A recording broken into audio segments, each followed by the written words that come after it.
Hello friends, welcome to our YouTube channel simple concepts. I am your friend Zakwan Sheikh. तो आज के इस particular video में हम बहुत इंपॉर्टेंट चीज़ को डिस्कस करने वाले हैं माय फ्रेंड्स, जो है ऑर्डिनरी बिल्स। इसके पहले वीडियो में हमने बिल्स इन द पार्लियामेंट को डिस्कस किया था, क्या टाइप्स के बिल्स होते हैं पार्लियामेंट में और किस तरह से वो पास किए जाते हैं, और कौन से ऐसे बिल्स जो लोकसभा में पास होते हैं, कौन से ऐसे बिल्स जो लोकसभा और राज्यसभा दोनों में पास होते हैं, किस में prior recommendation of the president की जरूरत होती है और किस में नहीं होती। ये सब हमने ओवरलुक किया था प्रीवियस वीडियो में। अगर आपने वो वीडियो नहीं देखा होगा माय फ्रेंड्स तो जरूर जाकर देखें।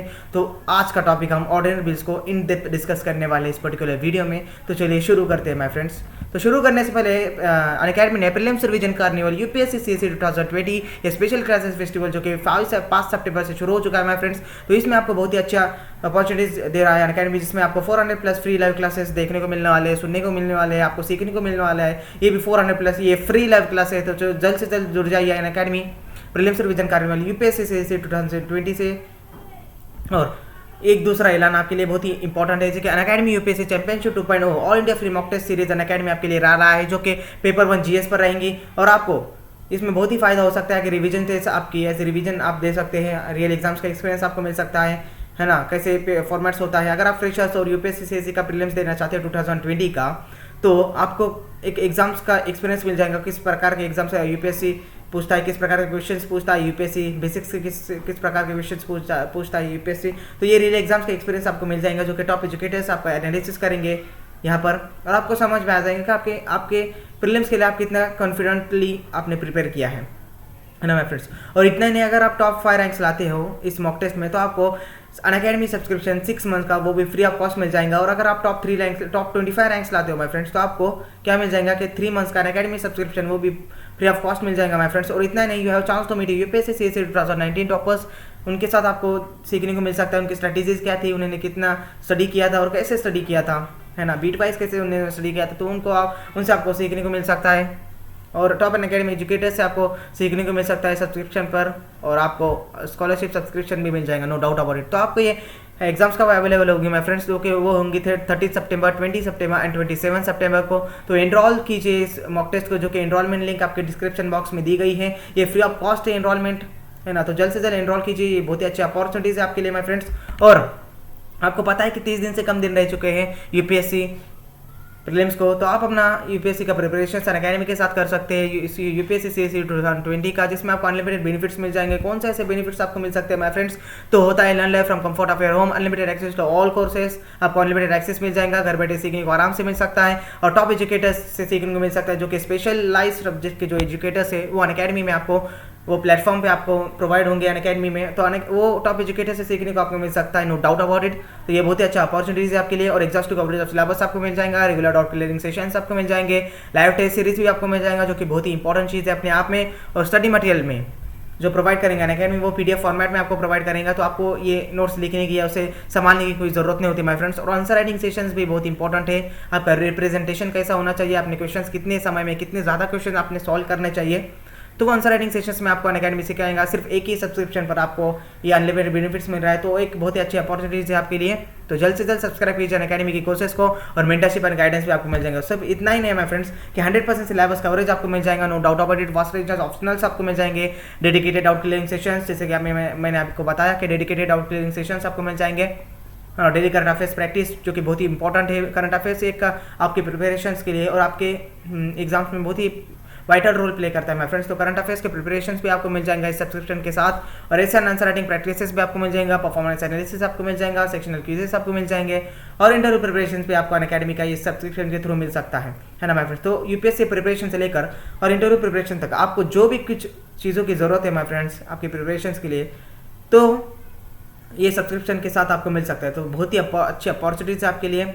और ये जो बैचेस है माय फ्रेंड्स, वो 7 सितंबर से शुरू हो चुके हैं। तो ये बैचेस आपको 3 मेन लैंग्वेज में सीखने को मिलेंगे, जो कि बिलिंगुअल जीएस बैच कोर्स है, हिंदी जीएस बैच कोर्स है और इंग्लिश जीएस बैच कोर्स है। हिंदी वर्जन में आपको सीखने को मिल सकता है by top educators, full syllabus coverage, prelims and test series with analysis, PDF study material आपको मिल जाएंगे, डेडिकेटेड डाउट क्लियरिंग सेशंस आपको मिल जाएंगे, और इंटरव्यू प्रिपरेशंस भी आपको मिल जाएंगे, जैसे कि मैंने आपको बताया है ना। तो सिर्फ इतना ही नहीं कि T20 daily current affairs test series prelims के लिए अनअकैडमी आपको फ्री में प्रोवाइड कर रहा है अनअकैडमी ऐप पर रोज शाम 7:30 बजे 20 क्वेश्चंस 20 मिनट्स 40 मार्क्स के लिए। और आपको टेस्ट एनालिसिस भी आपको मिल जाएंगे, कितने क्वेश्चंस आपको आपने करेक्ट सॉल्व किए हैं, कितने इनकरेक्ट सॉल्व किए हैं और कितने आपने अनसॉल्व किए हैं, है ना। तो टेस्ट एनालिसिस भी आपको मिल जाएंगे, तो करंट अफेयर्स की आपकी प्रैक्टिस बहुत से ज़्यादा हो जाएंगी, है ना माय फ्रेंड्स। और ये मेन चीज़, अगर आप अनअकैडमी के कोर्सेज को सब्सक्राइब करना चाहते हैं माय फ्रेंड्स, तो हमारा प्रोमो कोड यूज़ करना ना भूलें। हमारा प्रोमो कोड है सिंपल YT। अगर आप हमारा प्रोमो कोड यूज़ करते हैं आपको 10% इमीडिएटली एक्स्ट्रा ऑफ मिल जाएगा, 10% इमीडिएटली डिस्काउंट मिल जाएगा। मीन्स फॉर एग्जांपल अगर आप 24 मंथ का सब्सक्रिप्शन खरीदना चाहते हैं अनअकैडमी का, तो आपको 64,000 पे करने पड़ रहे हैं। अगर आप हमारा प्रोमो कोड यूज़ करते हैं सिंपल YT, तो आपको 10% इमीडिएटली एक्स्ट्रा ऑफ मिल जाएगा। मीन्स 57,600 रुपीज़ आपको पे करने पड़ेंगे, जो कि आपके लिए बहुत ही बेनिफिशियल है। तो मत जाने दीजिए अपॉर्चुनिटीज़, तो जल्द से जल्द सब्सक्राइब कीजिए अनअकैडमी के कोर्सेज को माय फ्रेंड्स। तो चलिए, और एक मेन चीज़, आप हमारे टेलीग्राम चैनल को भी ज्वाइन हो सकते हैं, जो कि डिस्क्रिप्शन में लिंक दी गई है। तो डिस्क्रिप्शन के लिंक थ्रू आप हमारे टेलीग्राम चैनल को ज्वाइन हो जाइए, जिसमें PPTs PDF hand notes everything regarding your UPSC preparations हम सब आपको प्रोवाइड करेंगे। तो जल्द से जल्द ज्वाइन हो जाइए हमारे टेलीग्राम चैनल को भी। और अगर आपको दिक्कत होंगी प्रिपरेशन से रिगार्डिंग, तो हमारा व्हाट्सएप नंबर भी आपको दिया है, उस पर व्हाट्सएप कर सकते हैं या आप कॉल कर सकते हैं। और प्रोमो कोड कैसे यूज़ करना है और 10% कैसे डिस्काउंट पाना है, एक्स्ट्रा ऑफ पाना है हर एक सब्सक्रिप्शन पर, तो हम आपको सब हेल्प करेंगे एज ए गाइडेंस। तो ज़रूर मैसेज कीजिए हमें। तो चलिए माय फ्रेंड्स, आज का टॉपिक हमारा, तो हमने प्रीवियस वीडियो में सीखा था कि बिल्स इन द पार्लियामेंट क्या होते हैं, क्या टाइप्स के बिल्स होते हैं और कैसे कैसे वो राज्यसभा या लोकसभा में पास होते हैं, prior recommendation of the president की कब जरूरत होती है, कंसिडरेशन ऑफ प्रेसिडेंट की कब जरूरत होती है, किस बिल की जरूरत होती है, वो हमने इन डिटेल में डिस्कस किया था। बट यहाँ पर थोड़ा ओवरव्यू लेते हैं, जो कि प्रीवियस वीडियो का, जो कि बिल्स इन द पार्लियामेंट हमने पिछले वीडियो में डिस्कस किया था। तो what are the types of bills, जो कि होते हैं ऑर्डिनरी बिल्स होते हैं, मनी बिल्स होता है, फाइनेंशियल बिल्स होता है टाइप 1 के, फाइनेंशियल बिल्स टाइप 2, है ना। तभी ऑर्डिनरी बिल किसे कहते हैं माय फ्रेंड्स, जो कि ऑर्डिनरी बिल होते हैं ना, जो कि लोकसभा और राज्यसभा में भी पास होते हैं, जिसमें prior recommendation of the president की जरूरत नहीं होती। ये सबसे मेन चीज़ जो कि हमने पिछले वीडियो में भी देखा था। तो ऑर्डिनरी बिल्स वो होते हैं जिसमें मनी बिल्स की बात नहीं होती, फाइनेंशियल बिल्स टाइप 1 की बात नहीं होती, फाइनेंशियल बिल्स टाइप 2 की बात नहीं होती। तो ऑर्डिनरी बिल्स कैसे होते हैं कि ये मोस्ट कॉमन बिल्स होते हैं, है ना। तो मोस्ट कॉमन बिल्स कैसे कहते हैं कि जो साधारण बिल्स, ज़्यादा से ज़्यादा बिल्स मोस्ट कॉमन कौन से छोड़ के, जो कि किसको छोड़ के, मनी बिल्स को छोड़ के, फाइनेंशियल बिल्स टाइप 1 को छोड़ के और फाइनेंशियल बिल्स टाइप 2 को छोड़ के, जिसकी बात यहाँ पर नहीं करती वो होते हैं ऑर्डिनरी बिल्स, है ना। जिसमें मनी बिल की भी बात नहीं होती और जिसमें किसकी भी बात नहीं होती, फाइनेंशियल बिल टाइप 2 की बात नहीं होती, फाइनेंशियल बिल टाइप 1 की बात नहीं होती और कॉन्स्टिट्यूशनल अमेंडमेंट बिल्स की भी बात नहीं होती, वो होते हैं ऑर्डिनरी बिल्स, जिसे हम कहते हैं मोस्ट कॉमन बिल्स, है ना। तो ये हम कब इंट्रोड्यूस कर सकते हैं, तो लोकसभा में भी इंट्रोड्यूस कर सकते हैं, राज्यसभा में भी इंट्रोड्यूस कर सकते हैं, है ना। तो फिर आप इसे दोनों हाउसेज में इंट्रोड्यूस कर सकते हैं, नो डाउट अबाउट इट। और इसमें prior recommendation of the president की जरूरत नहीं होती। अगर स्पीकर्स ने ऑफ लोकसभा या चेयरमैन ऑफ द राज्यसभा इन्हें पास कर देता है तो वो लॉ और एक्ट बन जाता है ना। तो वो होते हैं ऑर्डिनरी बिल्स मैन। तो चलिए हम आगे डिस्कस करते हैं कि क्या है होता है टेक लीव। और टेक लीव का मतलब क्या होता है माय फ्रेंड्स। अब इस बिल को कौन इंट्रोड्यूस कर सकता है माय फ्रेंड्स, तो आइदर मिनिस्टर्स इंट्रोड्यूस कर सकते हैं या इधर प्राइवेट मेंबर्स इंट्रोड्यूस कर सकते हैं। हमने पिछले वीडियो में भी डिस्कस किया था कि मिनिस्टर्स भी इंट्रोड्यूस कर सकते हैं, प्राइवेट मेंबर्स भी इंट्रोड्यूस कर सकते हैं। और आपको पता है कि ministers having more power than private members, ये आपको पता है क्यों, कैसे मिनिस्टर्स को ज़्यादा से ज़्यादा पावर्स दी जाती है as compare to private member. Because ministers जो होते हैं ना, उन्हें लोकसभा का सपोर्ट होता है, लोकसभा की जो पार्टीज वहाँ पर बैठी है तो वो पार्टीज से बिलोंग करते हैं, वो डायरेक्टली इलेक्टेड पीपल्स होते हैं, है ना। तो प्राइवेट मेंबर्स के पीछे ऐसा कोई सपोर्ट नहीं होता, है ना माय फ्रेंड्स, समझ रहे हो। तो जो भी मिनिस्टर्स जो भी बिल आपको इंट्रोड्यूस करता है, थ्रू द मिनिस्टर्स जो बिल इंट्रोड्यूस होते हैं वो होते हैं पब्लिक बिल।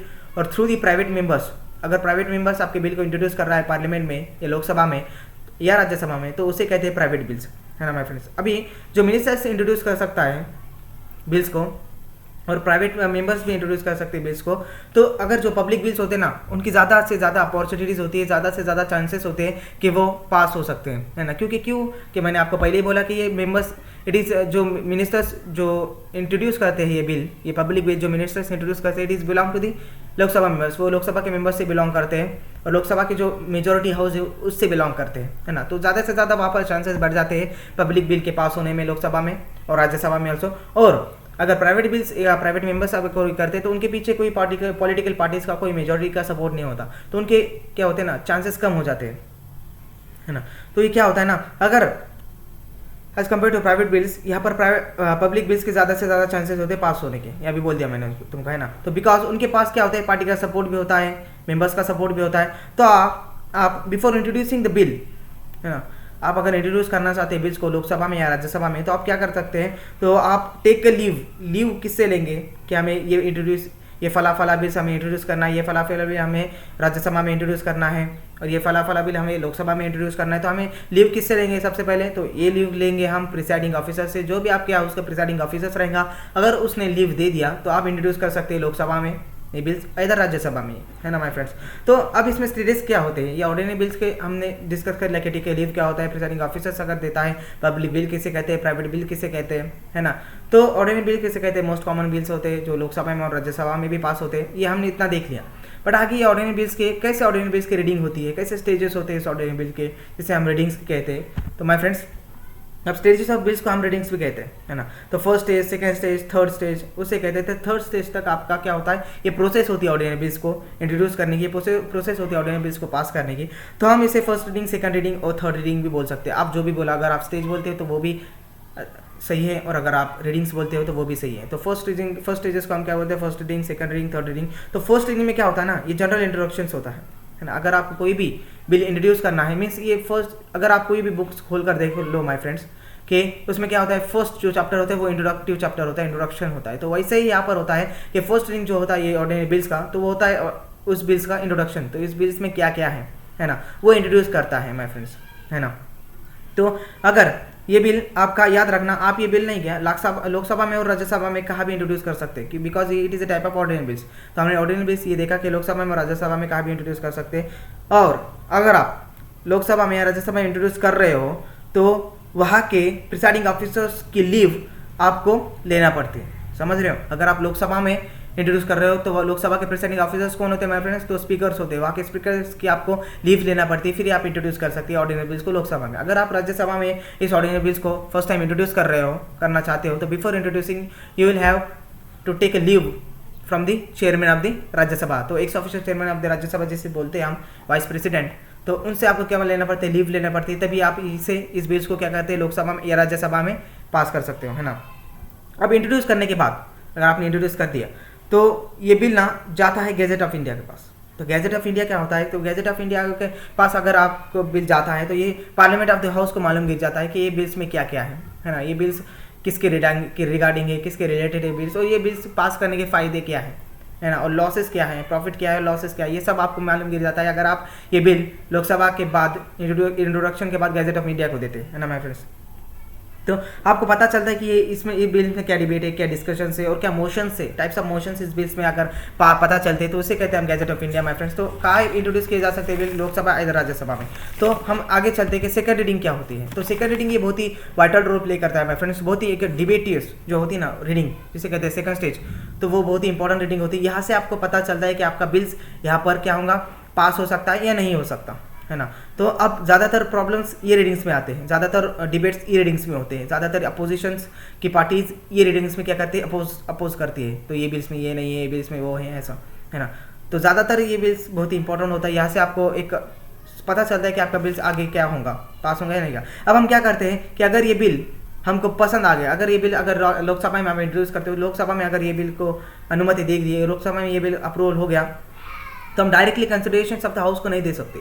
क्यों नहीं दे सकते? अगर आपको पार्टीज अगर बिल इंट्रोड्यूस कर सकती है लोकसभा में, तो लोकसभा में पास हो जाता है, बट आपकी पार्टीज को मेजॉरिटी ज़्यादा से ज़्यादा नहीं है, मेजॉरिटी नहीं है, तो ये खतरा हो सकता है आपके लिए कि ये लोकसभा ये बाद में जाकर डायरेक्टली आप कंसिडरेशन ऑफ द हाउस को नहीं दे सकते। तो ये बहुत ही एक रिस्क होता है ना, बहुत ही एक डिबेट्स यहाँ पर बढ़ जाती है। अगर आपके पार्टीज को मेजोरिटी होगी तो आप directly consideration of the house को दे सकते हैं, बट आपके पार्टीज को यहाँ पर मेजोरिटी नहीं है तो आप डायरेक्टली कंसिडरेशन ऑफ हाउस को नहीं दे सकते। हम इसके बीच में इस बिल्स को बीच में रुकाकर क्या करते हैं, एक सिलेक्ट कमिटीज़ बनाते हैं। अब सिलेक्ट कमिटीज़ क्या होती है, कहाँ के मेंबर्स होते हैं सिलेक्ट कमिटीज़ में? अगर आप लोकसभा में इस बिल को इंट्रोड्यूस कर रहे हो, है ना, तो लोकसभा के मेंबर्स इस सिलेक्ट कमिटीज़ में रहेंगे। और अगर आप राज्यसभा के मेंबर्स राज्यसभा को ये इंट्रोड्यूस कर रहे हो, ये बिल राज्यसभा में इंट्रोड्यूस कर रहे हो, तो राज्यसभा के मेंबर्स यहाँ पर इस सिलेक्ट कमेटी में रहेंगे, है ना। तो ये सिलेक्ट कमेटी के थ्रू हम दूसरे हाउस में क्या करते हैं, इंट्रोड्यूस करते हैं, है ना। तो ये directly consideration of the house नहीं डाल सकते, क्योंकि आपका अगर आपके मेजोरिटीज़ नहीं रहेंगी तो आपको बहुत ही डिबेट्स बढ़ जाएगा, है ना। तो आपका बिल पास नहीं हो सकता। तो हम इसीलिए सिलेक्ट कमिटीज़ बनाते हैं। तो सिलेक्ट कमिटीज़ में जिस हाउस में इंट्रोड्यूस होता है उस हाउस के वहाँ पर मेंबर्स होते हैं, है ना माय फ्रेंड्स। तो अगर आप लोकसभा में इंट्रोड्यूस कर रहे हो तो यहाँ के मेंबर्स हो गए, आपके हमने डिस्कस किया है।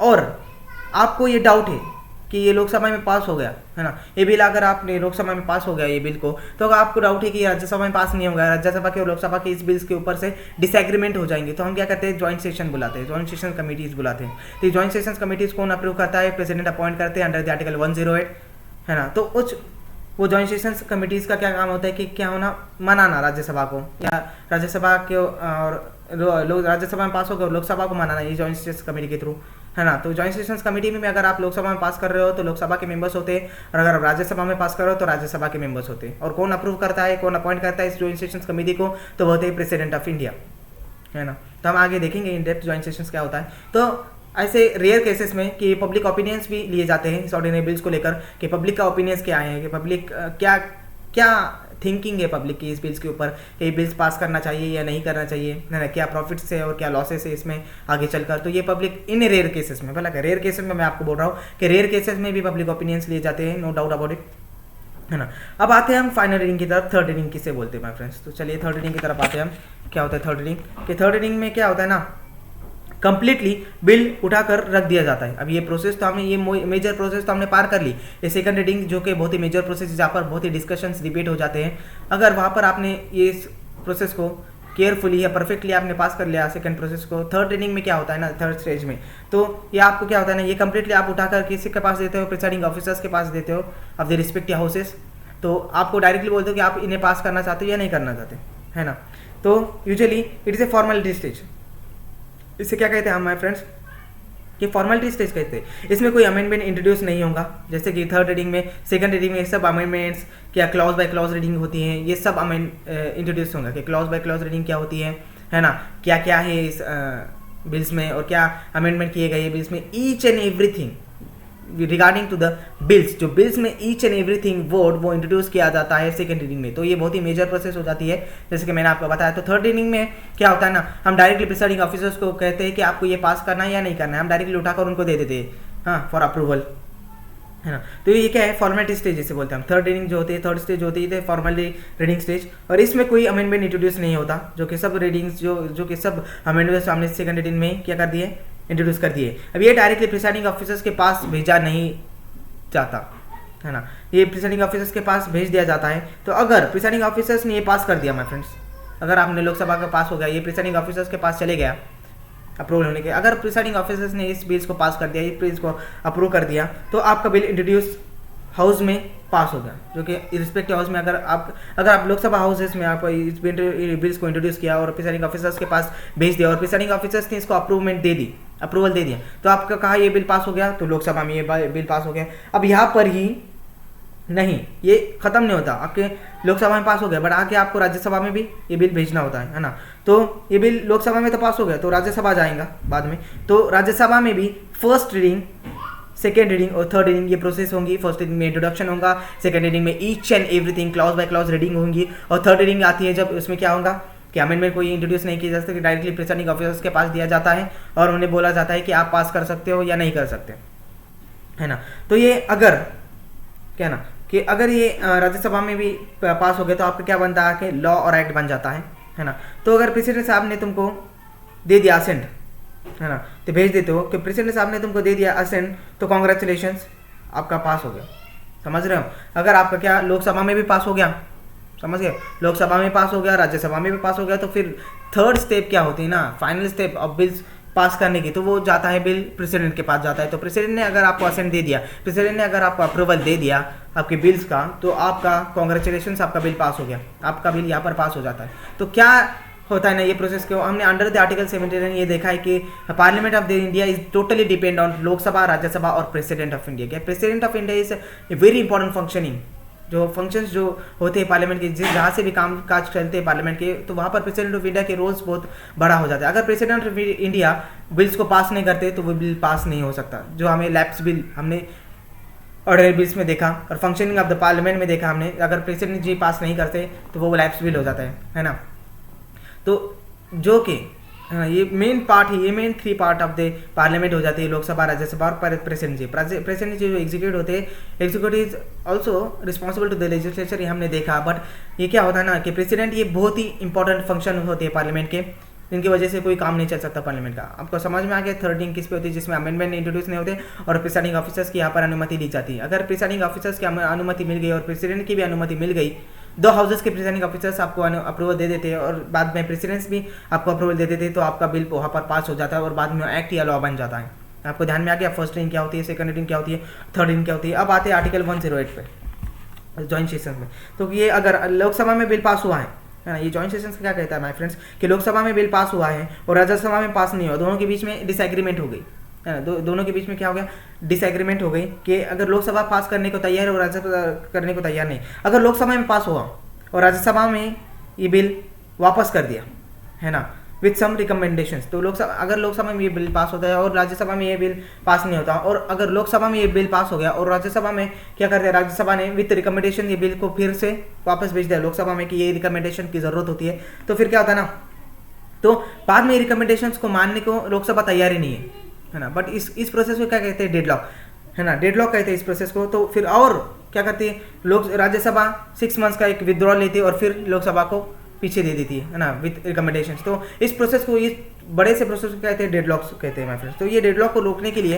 ये डेडलॉक को तोड़ने के लिए राज्यसभा के लोकसभा एक अगर इस समथिंग जो बोलते हैं ना कि उस आर्टिकल्स को लॉ बनाने के लिए, उस बिल को पास करने के लिए बहुत ही सीरियस है, तो क्या करती है, अगर वो पास ही करना चाहते हैं राज्यसभा से ये बिल्स को, तो वो क्या करते हैं ना, वो एडवाइस देते हैं प्रेसिडेंट को कि आप अंडर द आर्टिकल 108 क्या बनाइए, जॉइंट सेशन बनाइए है ना। तो प्रेसिडेंट को आप जॉइंट सेशन बुला लो है ना, प्रेसिडेंट जी जॉइंट सेशन बुला लो, तो प्रेसिडेंट जी जॉइंट सेशन बुलाते हैं अंडर द आर्टिकल क्या, अंडर द आर्टिकल 108। तो इसमें क्या होता है ना, प्रेसिडेंट नोटिफिकेशन करते हैं कि I will declare the joint sessions for something something है ना। तो जॉइंट सेशंस के लिए प्रेसिडेंट जी नोटिफिकेशन निकालते हैं, फिर ये आगे अपॉइंट करते हैं प्रेसिडेंट जी कमिटीज़ को, जॉइंट सेशन कमिटीज़ को। तो इसके प्रिसाइडिंग ऑफिसर्स कौन होंगे माय फ्रेंड्स, कौन होंगे इसके प्रिसाइडिंग ऑफिसर्स।